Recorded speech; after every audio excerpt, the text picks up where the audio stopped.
Hi everyone, welcome back to my channel. My name is Grace from the Slow Life 70, and today I would like to show you how to make a postcard folder.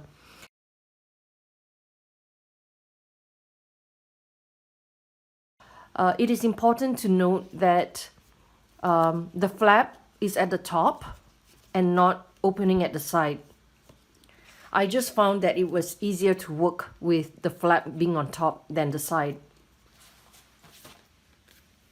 So this is one of the folders that I created, and it has a little ribbon that goes around it to secure it.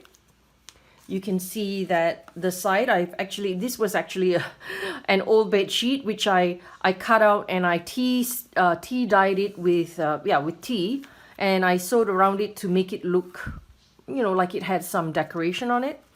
So when you open it, that's what the inside looks like. The flap opens and you can tuck your postcards in them. I have a little section here which you can keep your stamps, or if you don't want to have stamps, you can put stickers in them. And there's another storage space here for your postcards. So that was one variation. I have made a second variation which was more involved. And actually I love this one more than the first one, but that's just my preference because I kind of like the vintage look. But this envelope was a lot smaller. As you can see, the difference in size. This is a 5.5 by 7.5. It would fit smaller postcards, but not any larger than that. So we still have the same fabric spine going down the side. I've used part of the bed sheet as well to make a tie. But as you can see, why I stressed earlier on that we should have the flap at the top instead of the side, I just feel it's visually better to have it on the top. Of course, I'm going to probably add something here. I just haven't decided what yet. I might probably stamp a flower or something like that. So with this one, I decided to add a magnet closure to it. And because it's opening on the side, I cannot really put any pockets for stamps. So that's a limitation that is caused by having an envelope which has side openings. Just something to be aware of. Okay. So I'm going to start the project, but I won't spend a whole lot of detail explaining what I'm doing because it's very basic. I'm just sticking the paper onto the envelope.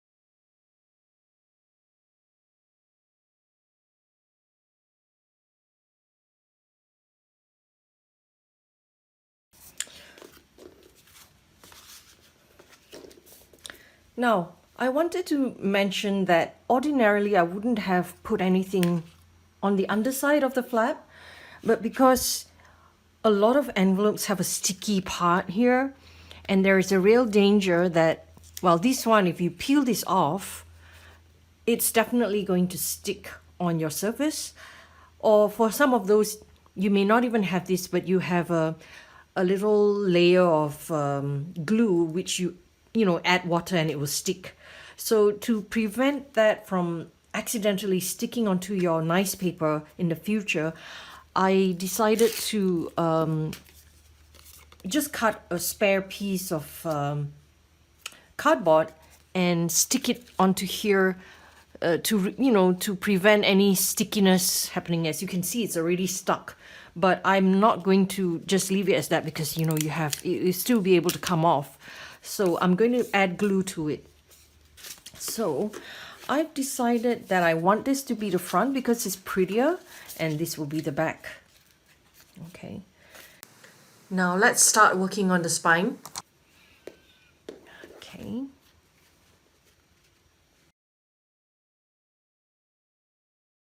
I decided to sew a little border around it. It's not very clear, but just some decoration. So now I'm just going to try and cut the edges with my pinking shear to create more of a design. Okay, so I'm just going to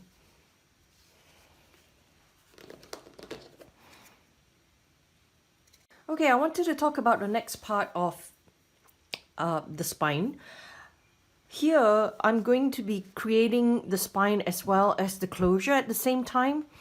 As you can see from my previous example, I have sewn down the middle of the ribbon, and you want to do that before you stick it onto your envelopes, because it's going to be a lot harder to sew this on after you've glued it on.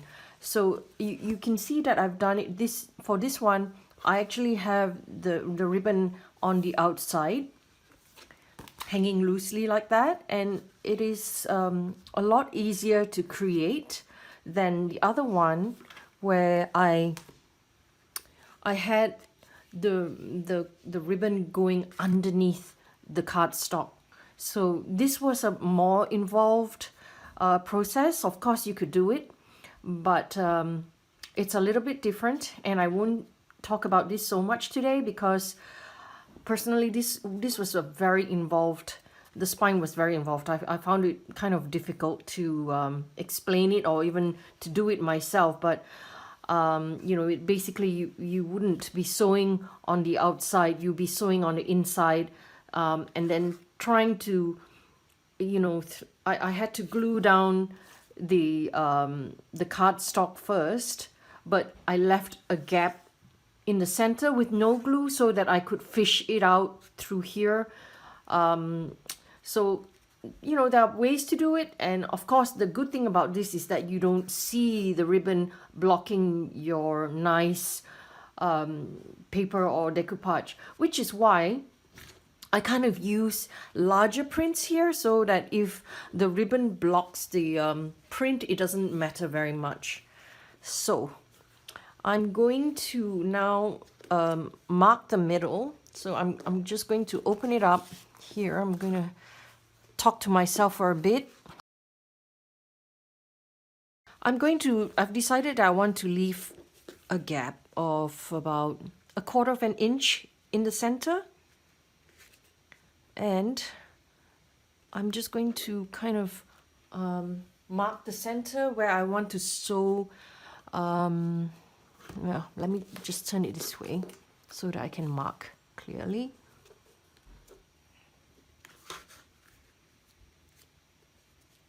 So you can see the center line here, which I folded. So this is about 1/4 of an inch and 1/4 of an inch. And I know this envelope is 9 inches, so the middle of 9 inches will be 4.5, and that will be here. So I mark here as the center. And so now I'm going to have a ribbon go all the way across. And you want to, you know, leave some for tying space. So I'm just gonna go there, probably like this. And then I'll just cut it out.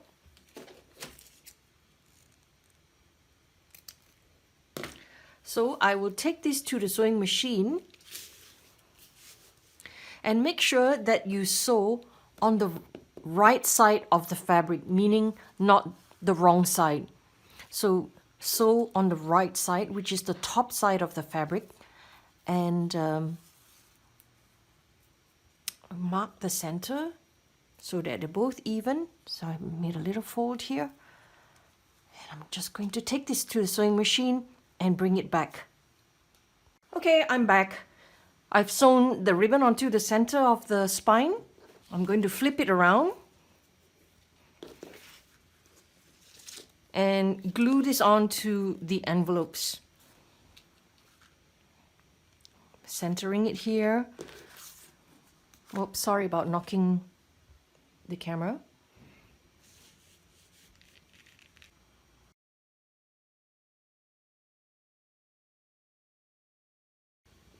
Actually, I was going to say that if you don't want to sew the ribbon onto the center, you could also use this glue and glue the ribbon on. It's very strong. It would adhere the ribbon to the fabric. So I just want to make sure that it's okay and centered. Yeah, that looks about right. Okay, so I'm gonna cut these edges off with my rotary cutter. I don't like to see this in the center. You may be happy with it, but you could probably stick washi tape in here. It doesn't really matter. We could do washi. I don't know, I'm just thinking about it. I don't have washi tape that thick. I'm just gonna go with a fabric which I've already cut. You could use a washi tape to stick in the center. I mean, since it's already been reinforced by fabric, the inside doesn't really matter. So I'm going to glue this down here. Okay, I'm gonna do one side at a time.